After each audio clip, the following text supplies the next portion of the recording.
नमस्कार, मैं डॉक्टर ज्योति जायसवाल आप सभी का ऑनलाइन मैथमेटिक्स क्लासेस में स्वागत करती हूँ। बच्चों, पिछले लेक्चर में हमने डाटा हैंडलिंग के विषय में चर्चा की थी।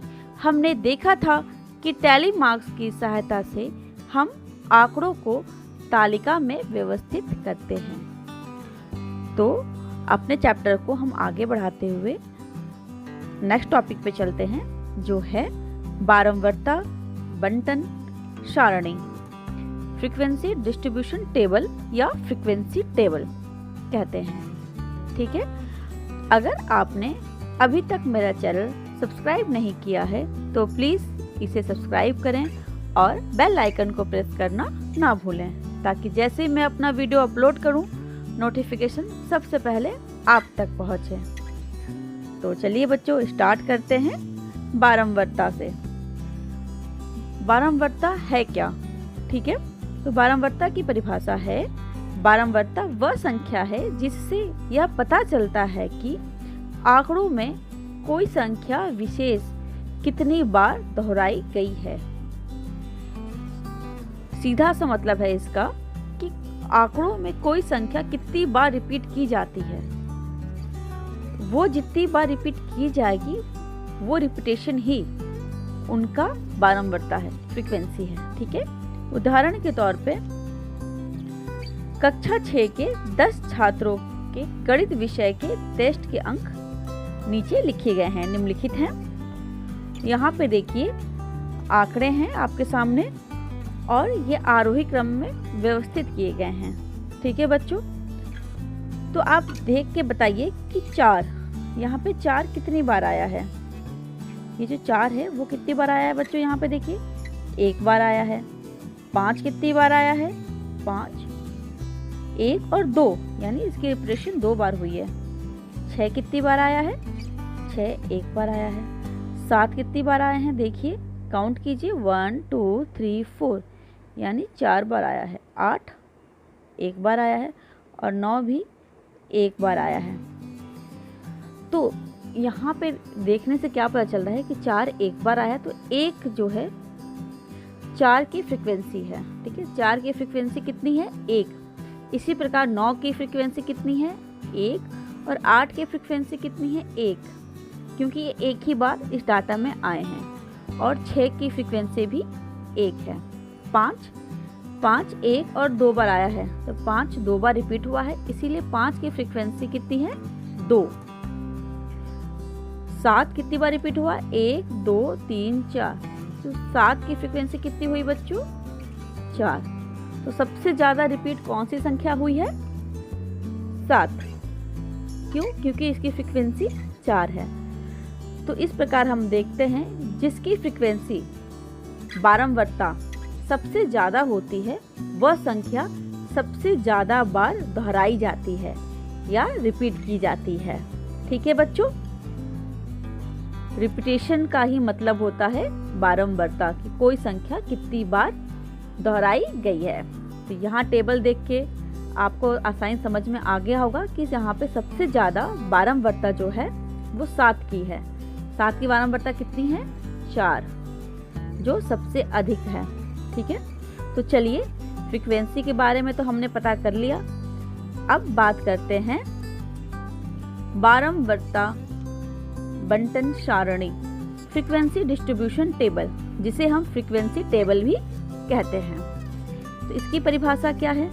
आंकड़ों को सारणीबद्ध कर उनकी बारंवारता के साथ प्रस्तुत करने को बारंवारता बंटन सारणी या बारंवारता सारणी फ्रीक्वेंसी टेबल कहते हैं। तो हमने सीखा था पिछले लेक्चर में कि हम आंकड़ों को टेबुलर फॉर्म में रिप्रेजेंट कर सकते हैं। इसी टेबुलर फॉर्म में अगर हम एक कॉलम फ्रीक्वेंसी का भी जोड़ दें तो वो फ्रीक्वेंसी डिस्ट्रीब्यूशन टेबल हो जाएगा। तो चलिए देखते हैं फ्रीक्वेंसी डिस्ट्रीब्यूशन टेबल हम कैसे बनाते हैं। बारंवारता सारणी बनाना, इसके लिए हम एक उदाहरण से समझेंगे। निम्नलिखित आंकड़ों से मिलान चिन्ह लगाकर संख्याओं की बारंवारता सारणी बनाइए। तो चलिए हमें क्या करना है, मिलान चिन्ह लगा के बनाना है। तो मिलान चिन्ह लगा कर बनाने के लिए हम सबसे पहले क्या करेंगे, आंकड़ों को आरोही या अवरोही क्रम में व्यवस्थित कर लेंगे ताकि हमसे गलती होने की गुंजाइश कम से कम हो। तो बच्चों यहाँ पे आप देख सकते हैं सामने आपके पास आंकड़े प्रस्तुत है। तो सबसे छोटी संख्या ढूंढते हैं कौन सी है। तो ध्यान से देखने पे पता चलता है कि 6 इस आंकड़े की सबसे छोटी संख्या है और सबसे बड़ी संख्या क्या है, 15। ठीक है, तो चलिए हम आंकड़ों को आरोही क्रम में व्यवस्थित करते हैं। तो सबसे पहले हम आरोही क्रम में लिख लेते हैं। तो देखिए 6 कितनी बार आया है, 6 1 2 3 बार आए हैं। ठीक है बच्चों, यहाँ पे और 6 के बाद 7 है, 7 कितनी बार आया है, 7 यहाँ पे एक बार आया है और एक बार यहाँ पे आया, यानी 7 आपका 2 बार आया है। इसी प्रकार 9 कितनी बार आया है, ध्यान से देखिए तो आपको पता चलेगा कि 9 5 बार आया है। ठीक है, 5 बार। तो यहाँ पे 9 लिख लेते हैं 5 बार, 1 2 3 4 और 5। ठीक है बच्चों, 9 के बाद 10 नहीं है तो 10 को स्किप करते हैं, 10 11 भी नहीं है, स्किप करते हैं, 12 है।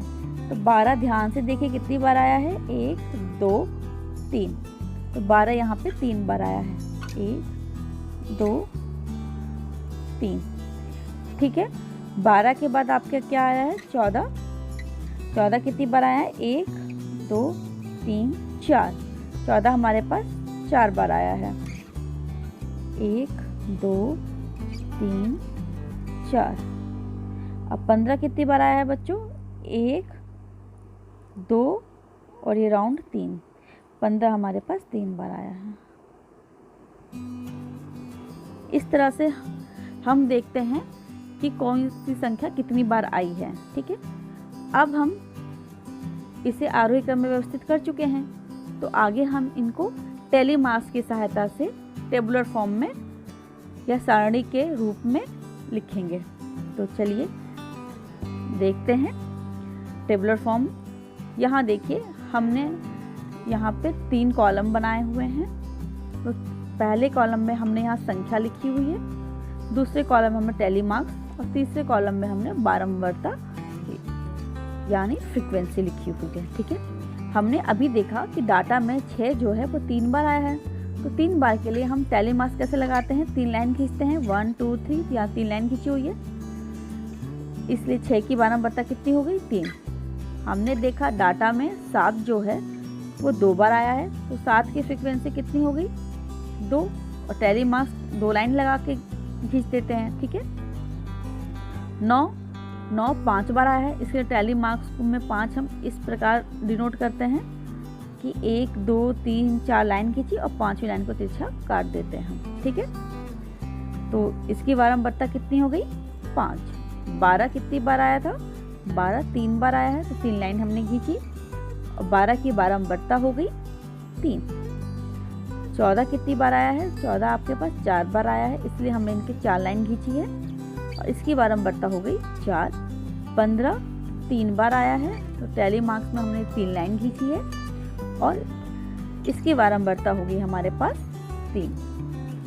अब जब हम इन सारे बारंबारता का योग करते हैं तो ये टोटल आता है 20। ठीक है, ये 20 यहाँ होगा। बारंबारता का जब हम योग करते हैं तो योग बराबर होगा 20। ठीक है,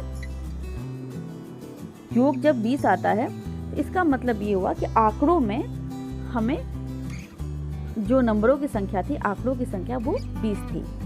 ठीक है बच्चों, तो यहाँ पे सबसे इम्पॉर्टेंट बात यह है कि जो संख्याओं के बारंबारता का योग होता है वह कुल संख्याओं के बराबर होना चाहिए, यानी आंकड़ों में दी गई कुल संख्याओं के बराबर। ठीक है, अगर आंकड़ों में जितनी संख्याएं दी हुई है उसके बराबर हमारा बारंबारता का योग आता है, इसका मतलब है कि हमने जो बारंबारता सारणी बनाई है वो बिल्कुल सही बनी है।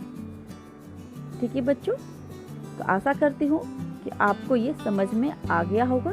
चलिए अभ्यास करते हैं एक प्रश्न का। निम्नलिखित आंकड़ों से मिलान चिन्ह लगाकर संख्याओं की बारंबारता ज्ञात कीजिए। ठीक है बच्चों, हमें क्या करना है, मिलान चिन्ह लगा के संख्याओं की बारंबारता ज्ञात करनी है। तो संख्या हमारे पास है, सबसे पहले हम क्या करेंगे, इन्हें आरोही क्रम में व्यवस्थित कर लेंगे। ठीक है बच्चों, आरोही क्रम का मतलब क्या होता है, बढ़ते हुए क्रम में। तो बढ़ते हुए क्रम में सबसे पहले सबसे छोटी संख्या, फिर बड़ी, फिर ऐसे ही सबसे बड़ी लास्ट में लिखते हैं। तो चलिए सबसे छोटी संख्या ढूंढते हैं, कौन सी है। सबसे छोटी संख्या है 5। सबसे बड़ी संख्या कौन सी है बच्चों, ध्यान से देखिए, सबसे बड़ी संख्या है हमारे पास 14। ठीक है, तो जितने भी आंकड़े में संख्या होंगी वो 5 से 14 के बीच की होंगी। तो चलिए अब हम इन्हें आरोही क्रम में व्यवस्थित करते हैं। तो 5 कितनी बार आया है, 5 हमारे पास 3 बार आया है। तो चलिए 5 को लिखते हैं 3 बार, 1, 2 और 3। 5 के बाद हमारे पास 6 आया है। 6 कितनी बार आया है हमारे पास, ध्यान से देखिए, 6 2 बार आया है। चलिए 6 को लिखते हैं 1, 2। 6 के बाद 7 है नहीं, स्किप कर देते हैं उसे। 8 है, 8 कितनी बार आए हैं, 8 हमारे पास 3 बार आया है, 1, 2 और 3।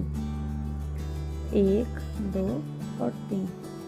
8 के बाद 9, 9 कितनी बार आया, 9 1 बार आया है। 9 के बाद क्या 10 है नहीं बच्चों यहाँ पे, तो 11, 11 कितनी बार है, क्या 3 बार आया है, 1, 2, 3। 11 के बाद 13 है, 13 कितनी बार आया है, 2 बार आया है। 14 कितनी बार आया है, 1 बार आया है। बच्चों जगह कम होने की वजह से मैंने ऐसे आरोही क्रम में लिखा है, बाकी आप अपनी कॉपी में बनाइएगा तो एक लाइन में लिख दीजिएगा। ठीक है बच्चों, अब हम क्या करेंगे, इसकी फ्रीक्वेंसी टेबल बनाएंगे। ठीक है, आरोही क्रम में व्यवस्थित हो गया, हमें पता चल गया कि 5, 6, 8, 9, 11 और 13 अंक 14 लिखना है। ठीक है, तो चलिए फ्रीक्वेंसी टेबल बनाते हैं हम। हमने यहाँ टेबल खींचा, इसमें 3 कॉलम बनाएंगे। पहला संख्या के लिए होगा, ठीक है, दूसरा टैली मार्क्स के लिए होगा क्योंकि मिलान चिन्ह लगाना है। तीसरा फ्रीक्वेंसी बारंबारता के लिए होगा, यहाँ पे मैं F लिख देती हूँ बारंबारता के लिए। तो चलिए 5 कितनी बार आया था, 1, 2, 3। तो टैली मार्क्स क्या लगेगा, 1, 2, 3। फ्रीक्वेंसी कितनी हो गई, 3। 6 कितनी बार आया, 6 आया 2 बार, 1, 2।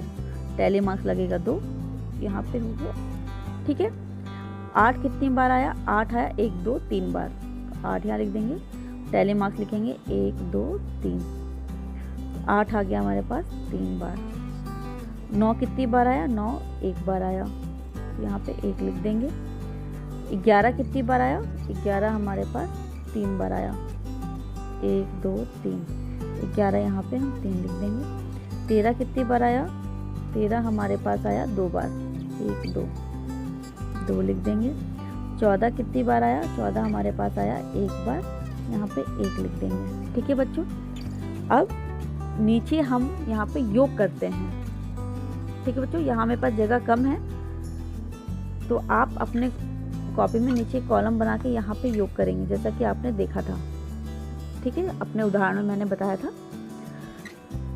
तो योग कीजिए, चलिए 3 और 2 कितना है, 5, 5, 3, 8, 8, 1, 9, 9, 3, 12, 12, 2, 14, 14, 1, 15 यानी इसका फ्रीक्वेंसी का जो योग आया वो कितना आया, 15। तो आंकड़ों की संख्या भी 15 होनी चाहिए। चलिए आंकड़े गिन लेते हैं हम। 1, 2, 3, 4, 5, 6, 7, 8, 9, 10, 11, 12, 13, 14, 15। ठीक है, ये क्रॉस चेक करने का तरीका है ताकि हम ये जान सकें कि हमने जो टेबल बनाया वो सही है या गलत। ठीक है, इस प्रकार हम देखते हैं कि फ्रीक्वेंसी का जो योग है वो भी 15 है, आंकड़ों की संख्या भी 15 है। तो इसका अर्थ ये हुआ कि हमारा जो टेबल है वो बिल्कुल सही है। तो बच्चों, आपको ये वीडियो कैसे लगी मुझे कमेंट करके ज़रूर बताइएगा, और मैं अपने नेक्स्ट वीडियो में पिक्टोग्राफ के बारे में आपको बताऊंगी। तो आज के लिए इतना ही, धन्यवाद और मेरे साथ बने रहिए।